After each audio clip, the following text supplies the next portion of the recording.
49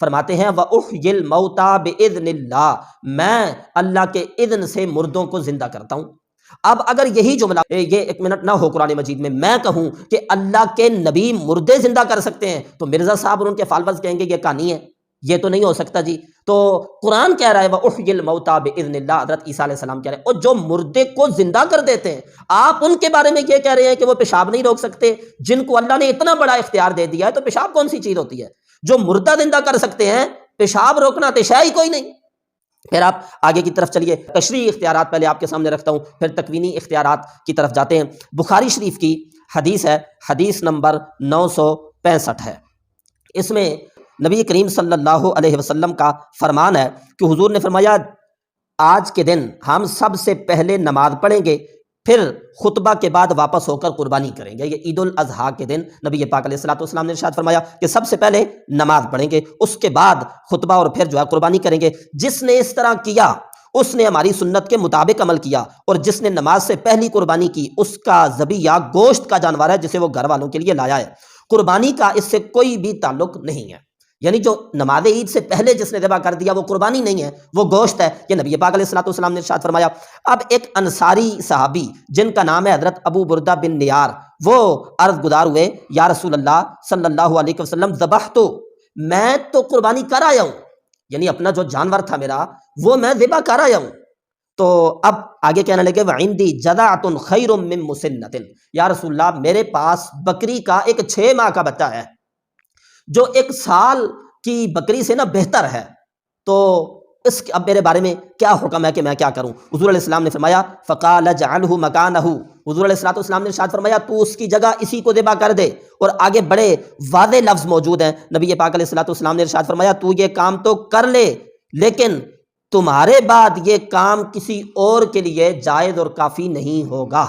یعنی بکری میں جو عمر ہے اس کی قربانی کی عام لوگوں کے لیے، اور جو عمومی حکم ہے امت کے لیے وہ تو ہے 1 سال، لیکن آپ کے لیے نبی پاک علیہ السلام نے اپنے اختیار سے جو اللہ تعالیٰ کی طرف سے آپ کو عطا کیا گیا ہے اس سے اجازت دے دیا کہ آپ 6 ماہ کا بکری کا بچہ بھی اس میں جو ہے نا وہ ذبح کر دیں، تو آپ کی طرف سے کافی ہو جائے گا۔ اچھا،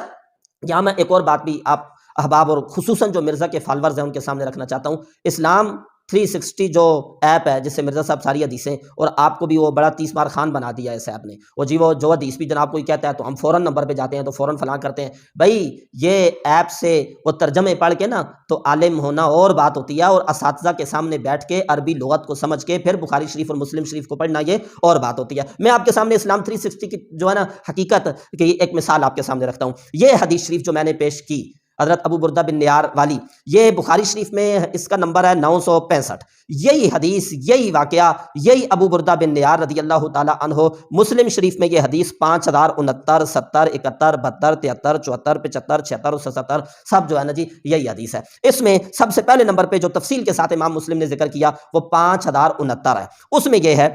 یہ سکرین پہ ہم آپ کے سامنے یہ لگا بھی دیتے ہیں، اسلام 360 والے کی آپ کیفیت دیکھیے کہ کہتے ہیں حضرت براء بن عازب رضی اللہ تعالی عنہ سے روایت، میرے ماموں حضرت ابو بردہ بن نیار نے نماز سے پہلے قربانی کر دی۔ رسول اکرم صلی اللہ علیہ وسلم نے فرمایا یہ گوشت کی ایک عام بکری ہے، قربانی کی نہیں ہے۔ انہوں یعنی حضرت ابو بردہ رضی اللہ تعالی عنہ نے عرض کی اللہ کے رسول میرے پاس بکری کا ایک 6 ماہ بچہ ہے۔ یہ ذرا اس پہ دھیان کیجیے گا، مسلم شریف میں یہ حدیث جس میں اوپر لفظ عربی کا میں پڑھ دیتا ہوں، وہ لفظ موجود ہے ان عندی جذعۃ من المعز، میرے پاس بکری کا ایک 6 ماہ بچہ ہے۔ یہی حدیث بخاری شریف میں جب 965 نمبر پہ ذکر کر رہے ہیں تو اسلام 360 والے اس کا ترجمہ کیا کر رہے ہیں؟ ابو بردہ بن نیار بولے یا رسول اللہ میں نے قربانی کر دی، لیکن میرے پاس 1 سال کی پٹھیا ہے جو دوندی ہوئی بکری سے بھی اچھی ہے۔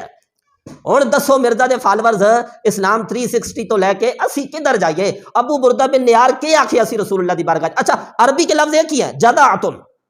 میرے پاس جذع ہے، اس کا ترجمہ مسلم میں اسلام 360 والا کر رہا ہے 6 ماہ بچہ، بخاری میں ترجمہ کیا جا رہا ہے 1 سال کی پٹھیا،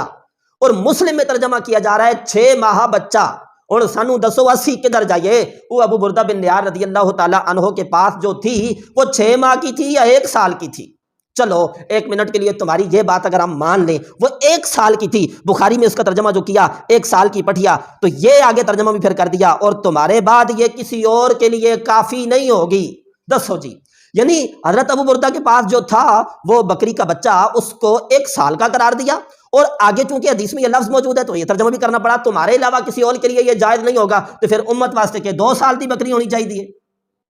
تو آپ خالی ترجمے پڑھ کے عالم نہیں بن سکتے، اسلام 360 ہم نے پڑھ لیا ہے تو ہم بڑے جناب 30 مار خان ہو گئے ہیں۔ مرزا کے فالورز ہماری یہ باتیں سن کے ان کے پاس کوئی جواب نہیں ہوتا تو گالی گلوچ کرتے ہیں۔ جاہلوں کا پرانا طریقہ ہے گالی گلوچ کرنا، برا بلا کہنا، ذاتیات پہ اتر کے بات کرنا۔ میں نے جو آپ کے سامنے بات رکھی ہے آپ اس کا جواب دیجئے، اپنے گرو سے پوچھئے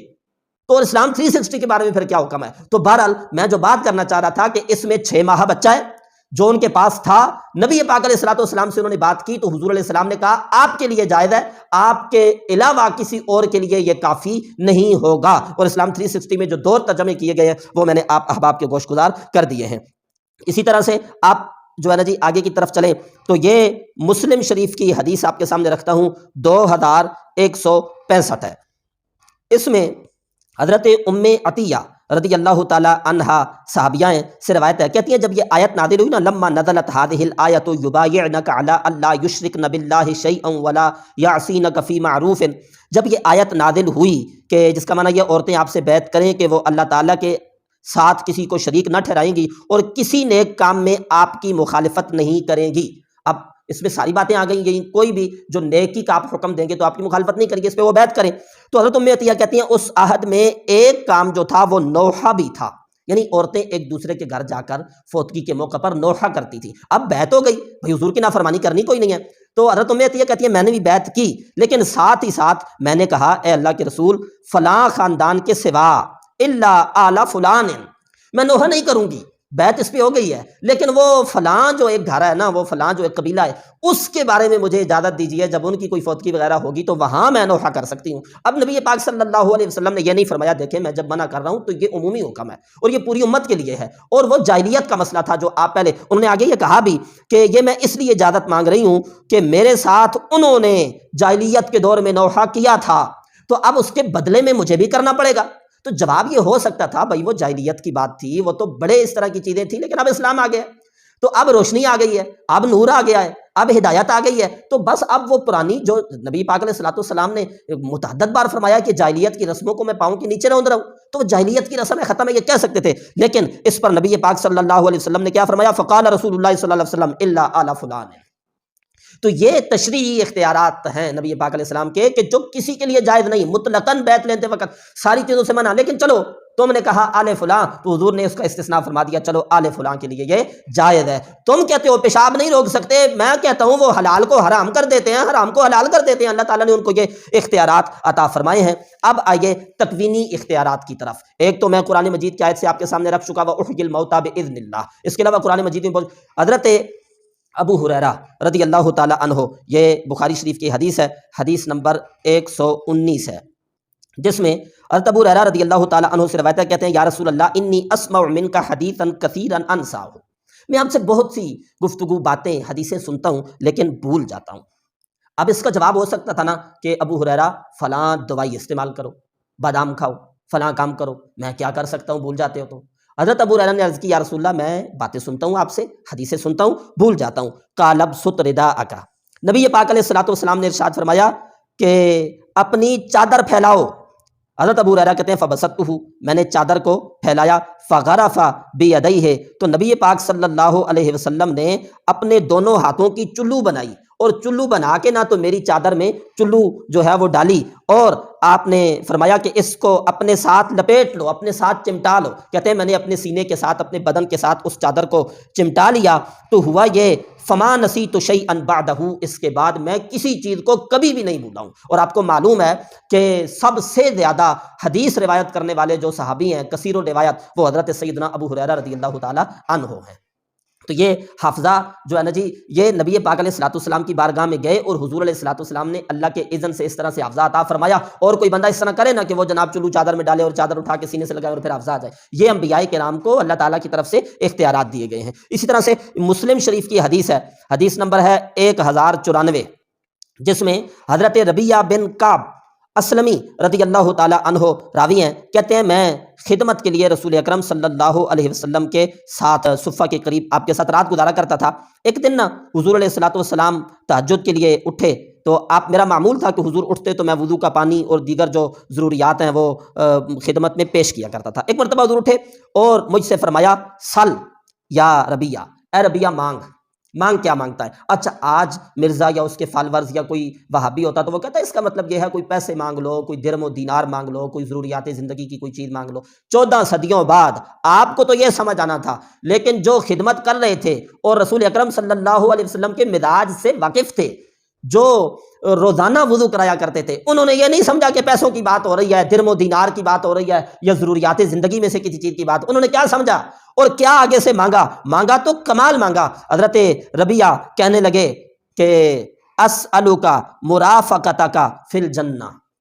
جو لوگ یہ کہتے ہیں کرم ان کا محدود، ان لوگوں کی باتوں میں نہ آ، اور بھی کچھ مانگ، ہیں آج وہ مائل بعطا، اور بھی کچھ مانگ۔ حضرت ربیہ نے کیا مانگا؟ کہا یا رسول اللہ میں جنت میں آپ کی رفاقت مانگتا ہوں۔ خالی جنت بھی نہیں مانگی کہ میں آپ سے جنت مانگتا ہوں،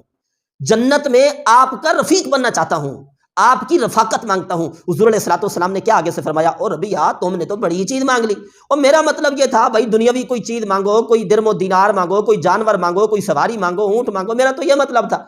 تم نے تو بڑی چیز مانگ لی۔ حضرت ربیہ کا یہ یقین تھا نا کہ حضور جنت دے سکتے ہیں، ورنہ مانگنے کا تو مطلب ہی کوئی نہیں، جب یہ دین ہو بھائی دے ہی نہیں سکتے۔ جنت مانگی اور جنت بھی کمال کی مانگی، اسألک مرافقتک فی الجنہ، یا رسول اللہ جنت میں آپ کی رفاقت مانگتا ہوں، آپ کے ساتھ رہنا چاہتا ہوں۔ جواب حضور علیہ السلام نے فرمایا قال او غیر ذلک، حضور علیہ السلام نے فرمایا اس کے سوا کچھ اور۔ اس کو میں اپنے انداز میں یوں کہوں تو ٹھیک ہوگا نا کہ نبی پاک علیہ السلام نے فرمایا ربیہ اور کچھ، یعنی اس انداز سے پتہ چل رہا ہے یعنی یہ تو ہو گئی، اور بھی مانگ اور کچھ۔ تو حضرت ربیہ نے کہا کل تو ہوا ذاک، میں نے کہا جی میرا تو بس جو میں مانگ رہا ہوں اور میرا مطلوب یہی ہے کہ مجھے جنت میں آپ کا پڑوس مل جائے، آپ کی رفاقت مل جائے۔ حضور علیہ السلام نے فاعنی علی نفسک بکثرۃ السجود، تو پھر اپنے معاملے میں سجدوں کی کثرت سے میری مدد کرو۔ تو اب اس حدیث میں جو ہے نا واضح لفظوں میں ہے کہ اللہ تعالیٰ نے اپنے نبیوں کو جنت دینے کا اختیار عطا فرمایا ہے۔ آخری حدیث آپ احباب کے سامنے رکھتا ہوں، المستدرک للحاکم میں حدیث نمبر 5281 ہے، جس میں تفصیل کے ساتھ واقعہ موجود ہے حضرت قتادہ بن نعمان رضی اللہ تعالی عنہ کا۔ جنگ احد کے موقع پر، یہ مستدرک للحاکم 5281، جنگ احد کے موقع پر حضرت قتادہ بن نعمان رضی اللہ تعالی عنہ کی آنکھ پر تیر لگا، جس کی وجہ سے ان کی آنکھ باہر آ گئی اپنی جگہ سے۔ اچھا آج نا میڈیکل جو ہے نا جی وہ اتنے عروج پر ہے، تو آج بھی اگر آنکھ نکل کے باہر آ جائے تو آنکھ ضائع ہو جاتی ہے اور اس کا کوئی پھر علاج نہیں رہتا۔ تو آنکھ نکل کے باہر آ گئی تو یہ آنکھ کا ڈھیلا نا ہاتھ پہ اٹھا کر بارگاہ رسالت میں آپ صلی اللہ علیہ وسلم میں حاضر ہوئے اور عرض کی یا رسول اللہ میری بیوی مجھ سے بہت محبت کرتی ہے، اس نے اگر میری یہ پھوٹی ہوئی آنکھ دیکھ لی تو مجھے خدشہ ہے کہ وہ مجھ سے نفرت کرنے لگ جائے گی۔ اچھا یہاں بھی میں آپ کو بتاتا ہوں، اسلام 360 والے نے یہ ترجمہ کیا ہے جو میں آپ کے سامنے پڑھ رہا ہوں کہ یہ مجھ سے نفرت کرنے لگ جائے گی۔ یہ حدیث میں یہ لفظ نہیں ہے جس کا یہ ترجمہ بنتا ہو کہ وہ مجھ سے نفرت کرنے لگ جائے گی۔ میں مرزا کے فالورز کے سامنے یہ رکھ دیتا ہوں، وہ لفظ یہ ہے حدیث میں وَإِنْ هِيَ رَأَتْ عَيْنِي خَشِيتُ تَقْدَرُهَا، مجھے کوئی بندہ بتائے اس میں یہ معنی کس کا ہے کہ وہ مجھ سے نفرت کرنے لگ جائے گی، مجھ سے نفرت کرنے لگ جائے گی۔ متکلم کی ضمیر اس میں کون سی ہے؟ خشیتو، مجھے ڈر ہے، اس میں تو متکلم کی ضمیر موجود ہے، لیکن وہ مجھ سے نفرت کرے گی، یہ کس کا معنی اسلام 360 والے نے کیا ہے؟ یہ ہماری آپ سے گزارش ہے کہ ہمارے سامنے اس بات کو آپ رکھ دیں۔ تو بہرحال وہ عرض گزار ہوئی یا رسول اللہ میری بیوی ہے، اگر وہ پھوٹی ہوئی آنکھ دیکھ لی تو اس کا یہ معنی نہیں ہے مجھ سے نفرت کرنے لگ جائے گی، اس کا معنی یہ ہے کہ اسے یہ آنکھ پسند نہیں آئے گی، وہ اس سے نفرت کرنے لگ جائے گی۔ بہرحال تو اب انہوں نے یہ عرض کی نبی علیہ الصلوۃ والسلام کی بارگاہ میں، تو حضور نے کیا کیا؟ نبی پاک علیہ الصلوۃ والسلام نے ان کی آنکھ اپنے مقام پہ رکھی اور ٹھیک کر دی، برابر کر کے رکھی اور ٹھیک کر دی۔ اب نبی پاک صلی اللہ علیہ وسلم نے آنکھ ایسی ٹھیک کر دی کہ بینائی بھی لوٹ آئی، بلکہ حدیث میں لفظ ہے اس آنکھ کی بینائی دوسری سے زیادہ ہو گئی اور بڑھاپے کے عالم میں بھی یہ آنکھ بالکل سلامت رہی۔ یہ ہیں تکوینی اختیارات کہ تم کہتے ہو پیشاب نہیں روک سکتے، ہم کہتے ہیں اللہ کی دی ہوئی اجازت اور اذن سے ان کو اتنا اختیار ہے کہ وہ نکلی ہوئی آنکھ کو اپنی جگہ لگا دیتے ہیں اور اس کی بینائی واپس کر دیتے ہیں، بلکہ دوسری آنکھ سے بہتر کر دیتے ہیں۔ بڑھاپے میں جب دوسری آنکھ میں کچھ بینائی کا مسئلہ بھی ہوتا ہے، اس میں کسی قسم کا کوئی مسئلہ نہیں ہوتا، تو لہذا بہتر یہ ہے وضاحتیں نہ دیں، جملے نہ الٹیں، ادھر اور ادھر کی بات نہ کریں۔ آپ کی پرانی عادت ہے قلع بازیاں مارنے کی، یہ بارگاہ رسالت مآب ہے، یہ نبیوں کی بارگاہ ہے، یہاں ایسے ہلکے جملے بولنا کسی امتی اور کلمہ گو کا کام نہیں ہے۔ آپ سے غلطی ہوئی ہے، آپ رجوع کریں، معافی مانگے، توہین کیا آپ نے کہ نبی اپنا پیشاب نہیں روک سکتے، آپ کو کہنا پڑے گا وہ چلتے سمندر روک لیتے ہیں، آپ کو کہنا پڑے گا کہ وہ ڈوبا ہوا سورج واپس کر لیتے ہیں، وہ نکلی ہوئی آنکھ لگا دیتے ہیں، آپ کو ماننا پڑے گا کہ وہ حضرت ابو ہریرہ رضی اللہ تعالیٰ عنہ کا حافظہ انہیں عطا کر دیتے ہیں، آپ کو ماننا پڑے گا کہ وہ جنتیں تقسیم کرتے ہیں۔ یہ حوالہ جات کے روشنی میں نے آپ کے سامنے رکھ دیا۔ اللہ تعالیٰ انجینئر صاحب کے دجل و فریب سے امت مسلمہ کو بچنے کی توفیق عطا فرمائے۔ وآخر دعوانا الحمدللہ رب العالمین۔